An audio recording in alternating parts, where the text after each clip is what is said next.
Baik, Assalamualaikum warahmatullahi wabarakatuh. Selamat siang. Hari ini kita akan memulai perkuliahan mata kuliah imunologi materi ketiga, yaitu tentang antibodi. Setelah kita kemarin sudah memahami tentang sistem imun alami, sekarang kita akan mencoba belajar tentang antibodi.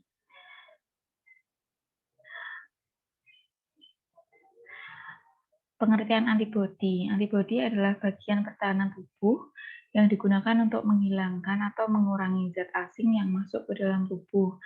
Zat asing kemarin dikenal dengan apa? Kalau di imunologi, ada yang masih ingat? Ya, antigen. Jadi, bakteri, virus, jamur, dan lain-lain itu termasuk zat asing atau antigen. Nah, antibodi ini itu dikenal juga dengan istilah imunoglobulin, yang pengertiannya adalah sekelompok glikoprotein yang terdapat dalam serum atau cairan tubuh yang ada pada hampir semua mamalia. Imunoglobulin termasuk ke dalam kelompok glikoprotein yang mempunyai struktur dasar yang sama, terdiri dari 83 sampai 96% polipeptida dan 4 sampai 18% karbohidrat. Pada manusia dikenal 5 kelas imunoglobulin. Tiap kelasnya mempunyai perbedaan sifat fisik, tetapi pada semua kelas terdapat tempat ikatan antigen spesifik dan aktivitas biologi yang berlainan.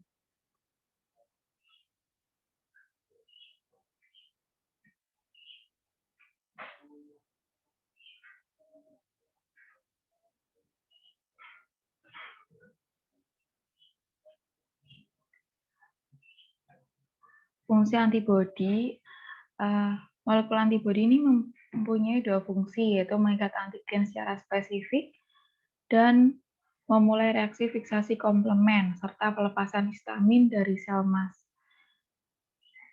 Fungsinya ini ada macam-macam. Yang pertama, berikatan dengan reseptor permukaan dari virus dan mencegah masuknya virus ke dalam sel. Yang kedua, berikatan dengan toksin yang larut dan menyebabkan resipitasi. Yang ketiga, merangsang induksi fagositosis. Untuk proses fagositosis sudah kita bahas di pertemuan yang sebelumnya.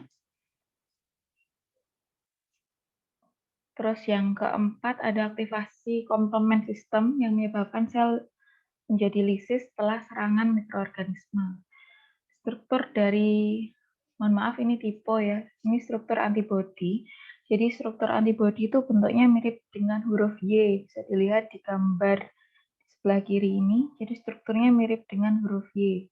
Struktur dari antibodi atau imunoglobulin itu terdiri atas dua macam rantai polipeptida yang tersusun dari rangkaian asam amino yang dikenal sebagai rantai H dan rantai L, di mana H itu adalah heavy, kalau yang L itu adalah light.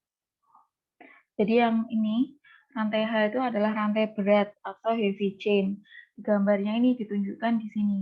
Ini adalah heavy chain. Berat molekulnya sekitar 55.000.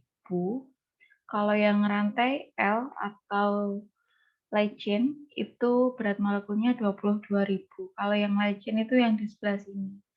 Jadi ini adalah heavy chain. Ini heavy chain, yang ini adalah light chain. Jadi yang bagian luarnya itu yang rantai ringannya. Seperti itu.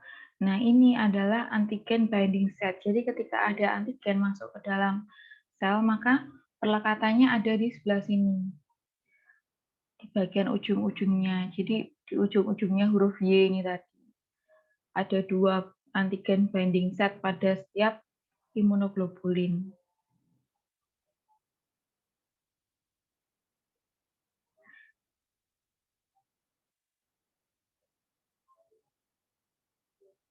Nah, di sini itu ada dua macam rantai. Ada variabel domain sama konstan domain. Ini bagian ininya. Kalau diuraikan itu ada dua macam. Jadi penyusunnya itu ada variabel domain dan konstan domain.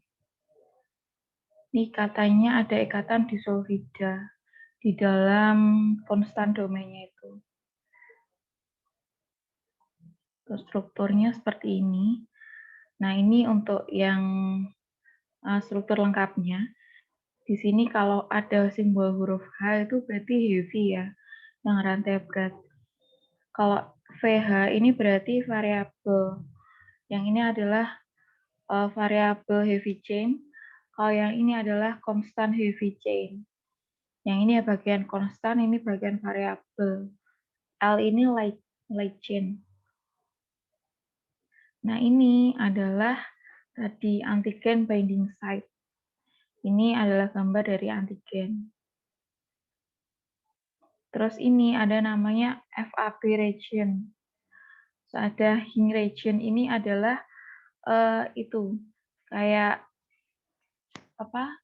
Sambungannya antara yang bagian atas ini dengan yang bagian bawah ini disambungkan dengan namanya hinge region. Seperti ini. Jadi yang kita perlu ketahui dari struktur antibodi itu ada wilayah FAB, ini FAB region, wilayah FC atau FC region, rantai berat itu heavy chain, ini, terus yang rantai ringan itu yang light chain, yang bagian sini, terus ada tempat pengikatan antigen, itu ini antigen binding site yang warnanya oranye, dan ikatan disulfida. Ikatan disulfida itu tempatnya di sini. Yang tadi, yang gambar yang diuraikan tadi. Ini di dalamnya ada ikatan disulfida. Nah, FAB itu kepanjangannya apa? FAB itu kepanjangannya fragmen antigen binding. Itu bagian yang menentukan spesifitas dari antibodi karena fungsinya untuk mengikat antigen. Kalau FC itu kepanjangannya adalah fragmen kristabilize yang menentukan aktivitas biologis dan yang akan berikatan dengan komplement. Untuk sistem komplement nanti kita akan bahas di materi ke-7 kalau saya tidak salah. Terus ada juga istilah CDR, itu yaitu daerah protein yang berperan sebagai komplement antigen. Ini adalah struktur dari antibodi. Ini ada yang monomer, contohnya yang monomer itu adalah IgD, IgE, dan IgG. Jadi imunoglobulin itu biasanya disingkat dengan IG kecil, I besar, G kecil. Jadi ini imunoglobulin D, imunoglobulin E, dan imunoglobulin G.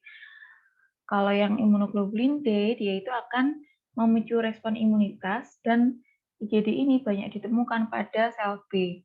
Kalau yang IgE itu terikat pada reseptor sel MAS dan basofil yang menyebabkan pelepasan histamin. Antibodi ini bekerja sebagai respon terhadap alergi atau hipersensitivitas ya. Terus yang ketiga ada IgG.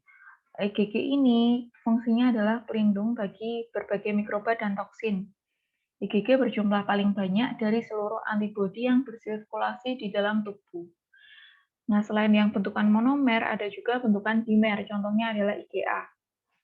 IgA ini fungsinya untuk melawan mikroorganisme, terdapat pada keringat, air ludah, ASI, serta pada air mata. Terus ada juga yang bentukan pentamer, contohnya adalah IgM. IgM itu adalah antibodi pertama yang tiba di tempat infeksi. Jadi ketika ada infeksi, itu yang datang pertama kali adalah IgM. Makanya kalau kita rapid test itu kan yang dicek kan IgM-nya, bukan IgA atau IgE atau yang lain. Tapi yang pertama yang dicek adalah IgM-nya. Karena memang IgM ini adalah antibodi yang pertama kali, tentara yang pertama kali datang ketika terjadinya infeksi. Nah, IgM ini menetap di pembuluh darah dengan memperbanyak produksi sel fagosit. Jenis-jenis imunoglobulin. Jenis-jenis antibodi merupakan glikoprotein yang membantu sistem kekebalan tubuh untuk menetralisir dan menghancurkan antigen yang masuk ke dalam tubuh. Antibodi juga dikenal dengan imunoglobulin. Berikut ini adalah jenis-jenis antibodi yang terdapat dalam tubuh manusia. Jadi ini bentuknya seperti ini. Nah, ini imunoglobulin G, imunoglobulin A yang bentukannya dimer, terus ada IgM yang bentuknya pentamer, lalu ada IgD dan IgE. seperti ini. Jenis-jenis antibodi ini untuk penjelasan dari masing-masing imunoglobulin. Nah, imunoglobulin G itu antibodi yang paling umum dan biasanya dihasilkan hanya dalam waktu beberapa hari saja. Imunoglobulin G ini dapat hidup di dalam darah sampai beberapa hari, bahkan beberapa tahun lamanya. Antibodi IgG itu beredar di dalam darah, kelenjar getah bening, dan usus. Ketika antigen masuk, IgG ini menggunakan aliran darah untuk menuju ke tempat lokasi masuknya antigen tersebut. IgG salah satu-satunya kelas antibodi yang dapat menembus dan masuk ke sirkulasi fetal. Jadi yang satu-satunya bisa masuk di sirkulasi fetal yaitu melalui plasenta itu adalah IgG, sedangkan imunoglobulin yang lain itu tidak bisa masuk ke dalam fetal seperti itu. Kemudian fungsinya sendiri adalah imunitas untuk bayi yang baru lahir, untuk menetralkan racun. Terus IgG versi IgG3 itu melekat ke reseptor Fc oleh proses fagositosis. Kemudian yang kedua ada imunoglobulin A, yang bentuknya tadi dimer. Di sini ada joining chain, ini ada secretory protein. Imunoglobulin A itu memiliki kecenderungan yang besar untuk memilih lokasi penempatan di daerah-daerah tubuh yang lembab, seperti air mata, ASI, air liur, darah, kantong-kantong udara, lendir, getah lambung, dan sekresi usus. Hal ini dikarenakan sifatnya yang sama seperti bakteri yang menyukai area lembab untuk dijadikan sebagai markas. Fungsi dari IgA itu adalah melawan virus yang menyebabkan influenza. Kemudian yang ketiga ada IgM atau imunoglobulin M. Jadi hampir sama dengan jenis antibodi yang lain. Untuk yang IgM ini terdapat dalam darah, kelenjar getah bening, dan permukaan sel B. Imunoglobulin M merupakan jenis antibodi pertama yang melakukan penyerangan terhadap antigen bila ada antigen yang masuk ke dalam tubuh. Fungsinya sebagai aktivasi jalan kecil klasik perlawanan multivalen antigen yang bekerja sebagai opsonin. Terus ada imunoglobulin D. Nah, antibodi ini juga terdapat dalam darah, kelenjar getah bening, dan permukaan sel B. Antibodi IgD tidak mampu bertindak secara sendiri-sendiri, akan tetapi mereka menempel dengan permukaan sel T, sehingga dapat membantu sel T untuk menangkap antigen. Kelas antibodi ini ditemukan pada permukaan limfosit B. Fungsinya sebagai aktivasi sel B yang bereaksi sebagai sebuah reseptor untuk perlekatan antigen. Yang kelima adalah imunoglobulin E. Imunoglobulin E ini beredar di dalam darah dan tugasnya untuk memanggil pasukan lain untuk menyerang zat asing yang masuk ke dalam tubuh. Antibodi jenis ini seringkali menyebabkan reaksi alergi dalam melaksanakan tugasnya. Oleh karena itu, pada orang yang sedang terkena reaksi alergi atau hipersensitivitas, di dalam darahnya produksi IgE ini akan meningkat. Fungsi dari IgE adalah bertanggung jawab untuk hipersensitivitas atau reaksi alergi dengan segera melakukan perlekatan ke reseptor Fc pada basofil dan sel mas untuk membebaskan substansi seperti histamin, mediator vasoaktif. Seperti itu. Variasi dari imunoglobulin. Jadi ada isotip variasi imunoglobulin yang terdapat pada semua spesies. Terus ada allotypes, yaitu variasi imunoglobulin yang terjadi karena perbedaan genetik intraspesies. Terus ada idiotypes, yaitu variasi imunoglobulin yang terjadi karena heterogenitas struktural yang terjadi pada daerah variabel. Kan tadi ada dua daerah kan, daerah variabel dan daerah konstan. Nah, untuk yang idiotypes ini terjadi heterogenitas struktur yang terjadi pada daerah variabel atau daerah V tadi. Seperti ini penggambarannya. Jadi kalau yang isotype itu terdapat pada spesies. Kalau di sini contohnya adalah spesies tikus, mouse ya. Seperti ini. Kalau yang allotype itu antara variasi imunoglobulin intraspesies. Intraspesies yang dimaksud adalah varietas. Jadi misalnya mouse atau tikus ya. Ini ada strain A dan strain B. Mouse. Jadi tikus misalnya ada galur Bobbsey, ada galur Swiss dan lain-lain. Itu satu spesies tapi beda varietas. Gitu. Selanjutnya, cara kerja dari antibodi untuk menghadapi antigen. Jadi ini ada imunitas humoral yang berperan. Jadi yang berperan adalah sel B. Ini prosesnya ada netralisasi, kemudian ada proses penggumpalan, dan proses pengendapan. Nah, ketiga proses ini akan dibantu dihancurkan oleh sel fagosit. Selain tiga proses ini, ada juga proses pengaktifan sistem komplement, di mana yang terjadi adalah lisisnya sel patogen. Gitu. Jadi kalau antibodi itu hubungannya dengan sel P, bukan sel T. Karena ini adalah imunitas humoral. Kemudian ini ada proses neutralization, yaitu virus dan bakteri intraseluler membutuhkan sel replikasi. Antibodi mencegah virus dan bakteri masuk ke dalam sel dengan cara mengikat antigen, sehingga antigen akan sulit melewati membran sel. Antibodi tidak dapat menyerang patogen yang bersembunyi di antara sel. Sedangkan opsonisasi atau penggumpalan, setelah berikatan dengan antigen, antibodi menandai antigen tersebut untuk dihancurkan dan dieliminasi oleh sel imun lain, seperti natural killer cell atau juga makrofag. Terus ada proses pengendapan. Jadi antibodi akan mengendapkan molekul-molekul antigen dengan cara menjadikan mereka gumpalan-gumpalan yang tidak larut dalam bentuk yang demikian oleh sel fagosit, dicerna dan dijadikan. Selanjutnya ada activation of complement. Jadi aktivasi komplement ini sama dengan opsonisasi.